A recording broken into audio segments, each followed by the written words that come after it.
Hello everyone, welcome to my YouTube channel. आज का हमारा टॉपिक है ऑपरेटिंग सिस्टम। और आज मैं आपको ऑपरेटिंग सिस्टम के थोड़े से बेसिक्स बताने जा रही हूँ। Basic definition, application, function.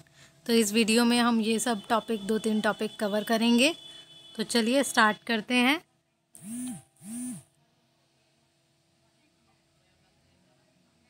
What is operating system?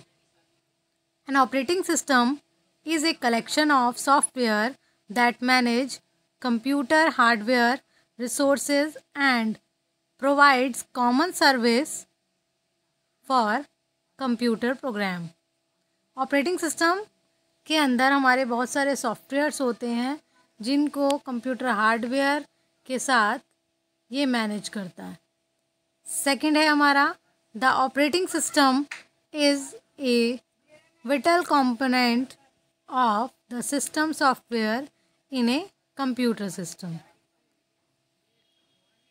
This tutorial will take you through step-by-step approach while learning operating system. आगे हम ऑपरेटिंग सिस्टम की कुछ डेफिनेशंस पढ़ेंगे, पर्टिकुलर डेफिनेशंस जो कि आपको आगे हेल्प करेंगी ऑपरेटिंग सिस्टम के कंसेप्ट्स को समझने के लिए। चलिए, फर्स्ट डेफिनेशन है, N operating system is an interface between computer user and computer hardware. जो यूज़र है, यूज़र वो होगा जो कंप्यूटर को यूज़ कर रहा है, और कंप्यूटर हार्डवेयर जो कंप्यूटर हमारे पास सामने पड़ा हुआ है। तो वो क्या है? कंप्यूटर हार्डवेयर और यूज़र के बीच में जो तालमेल बनाने के लिए ज़रूरत होती है इंटरफेस की, वो ऑपरेटिंग सिस्टम होता है। जैसे कि आप जनरली देखते हो, विंडोज़ ऑपरेटिंग सिस्टम होता है और यूनिक्स ऑपरेटिंग सिस्टम होता है, लाइनक्स ऑपरेटिंग सिस्टम होता है। ये सब कुछ एग्जांपल्स हैं, नीचे मैंने लिखे हुए भी हैं। आगे पढ़ते हैं।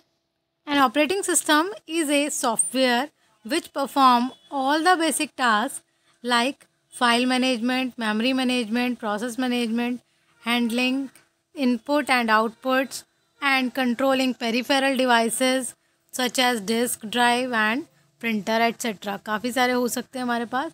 तो ऑपरेटिंग सिस्टम ही ओवरऑल काम देखता है हमारा, जो भी कंप्यूटर के अंदर होता है, जिसमें हमारी फाइल मैनेजमेंट आएगी, मेमोरी मैनेजमेंट आएगी, प्रोसेस मैनेजमेंट आएगा। ये सारा कुछ मैंने इसमें अभी आपको बताया। कुछ भी इनपुट देना है, आउटपुट आएगा, उस सब को कंट्रोल करना भी ऑपरेटिंग सिस्टम का ही टास्क है। Some popular operating systems include Linux operating system, Windows operating system, OS 400 etcetera. ये काफ़ी सारे हमारे पास ऑपरेटिंग सिस्टम्स होते हैं जिनको हम यूज़ करते हैं। नेक्स्ट टॉपिक है हमारा functions of an operating system. There are various functions of operating system in which first is memory management. Memory में कोई भी डेटा किस तरह से मैनेज करना है, तो वो मेमोरी मैनेजमेंट के थ्रू हम बताएंगे। सेकंड है प्रोसेसर मैनेजमेंट। थर्ड है device management, file management, security. ये जो सारे पॉइंट्स में फंक्शंस रीड कर रही हूँ, ये आगे हम डिटेल में भी पढ़ेंगे, मगर आगे हमारे पास इसके पूरे पूरे टॉपिक्स हैं, मतलब पूरे पूरे चैप्टर्स हैं, तो हम वहाँ पर इनको डिटेल में पढ़ेंगे। अभी हम मेन इनके नेम देख लेते हैं। नेक्स्ट है job accounting, error detecting aids, coordination between other software and users. तो ये सब हमारे क्या हैं? ऑपरेटिंग सिस्टम के फंक्शंस हैं। चलिए, नेक्स्ट टॉपिक है हमारा एप्लीकेशंस ऑफ ऑपरेटिंग सिस्टम। तो हमारे पास काफ़ी सारी एप्लीकेशंस हैं ऑपरेटिंग सिस्टम की। फर्स्ट एप्लीकेशन है security. By means of password and similar other techniques it prevent unauthorised access to programs and data. Operating system में हमारे पास कुछ ऐसे सेटअप होते हैं जिससे सिक्योरिटी होती है, जिसको हमने यहाँ पे भी बताया भी है कि अनऑथराइज्ड एक्सेस से प्रोग्राम को बचाता है या डेटा को करप्ट होने से बचाता है। तो उसके लिए हम सिक्योरिटी मेजर्स लगाते हैं। सेकंड है control over system performance, recording delay between request for a service and response from the system. अब ये क्या है? Control over the system performance.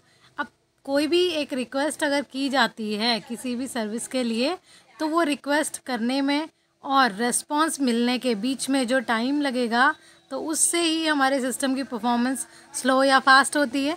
कि अगर आपने किसी भी चीज़ को रिक्वेस्ट किया, उसको बहुत ज़्यादा टाइम लग रहा है रेस्पॉन्स होने में, तो सिस्टम परफॉर्मेंस स्लो हो जाएगी। और अगर जैसे ही आपने रिक्वेस्ट किया है किसी भी सर्विस के लिए, उसका रेस्पॉन्स तुरंत आता है, तो इट मीन्स सिस्टम की परफॉर्मेंस फास्ट होगी। तो उस सिस्टम की परफॉर्मेंस को कंट्रोल करना भी ऑपरेटिंग सिस्टम का ही काम है। नेक्स्ट है job accounting, keeping track of time and resources used by various job end user. It means कि जो भी 1 बाय 1 जॉब परफॉर्म होती हैं, उनको किस तरह से मैनेज करना है, ये भी ऑपरेटिंग सिस्टम का ही वर्क है। तो उसको कितना टाइम लग रहा है किस जॉब को एग्जीक्यूट होने में, या उसको किस रिसोर्स की ज़रूरत है, ये सारे काम को ध्यान में रखना भी ऑपरेटिंग सिस्टम का ही वर्क है। नेक्स्ट है error detecting aids. Error detecting aids का मतलब होता है कि जैसे कोई भी आपने एग्जीक्यूशन किया, एग्जीक्यूशन करते टाइम कुछ प्रॉब्लम आई है या उसमें कुछ एरर आ रही है, तो उसका एरर मैसेज देना, या जैसे production of dumps, trace, error messages and other debugging and error detecting aids. तो एरर डिटेक्टिंग एड्स का मतलब मेनली क्या हो गया कि कोई भी तरह का एरर आ रहा है या कोई भी प्रॉब्लम आ रही है, तो उसके बारे में भी ऑपरेटिंग सिस्टम ही इन्फॉर्म करेगा। अगला है coordination between other softwares end users. Software और यूज़र के बीच में कोऑर्डिनेशन है या नहीं है, ये भी हमारा ऑपरेटिंग सिस्टम ही डिसाइड करेगा। क्योंकि अगर आपने मान लिया प्रिंटर को अटैच किया है और वो प्रिंटर आपके कंप्यूटर के साथ वर्क नहीं कर रहा है, तो इसका मतलब उस सॉफ्टवेयर के यूज़र के बीच में कोई कोऑर्डिनेशन नहीं है। आप अगर प्रिंटिंग की कमांड देंगे और वो प्रिंटर से प्रिंट आउट नहीं निकल रहा है, इसका मतलब वो अटैच नहीं हुआ ठीक से, उसमें कोई प्रॉब्लम है, तो वो एरर भी चेक करेगा। तो ये एरर डिटेक्टिंग हो गई, और उसके बाद उसको ठीक से वर्क करे, ये भी इंश्योर करना ही ऑपरेटिंग सिस्टम का काम है। तो आज की हमारी वीडियो में बस इतना ही था।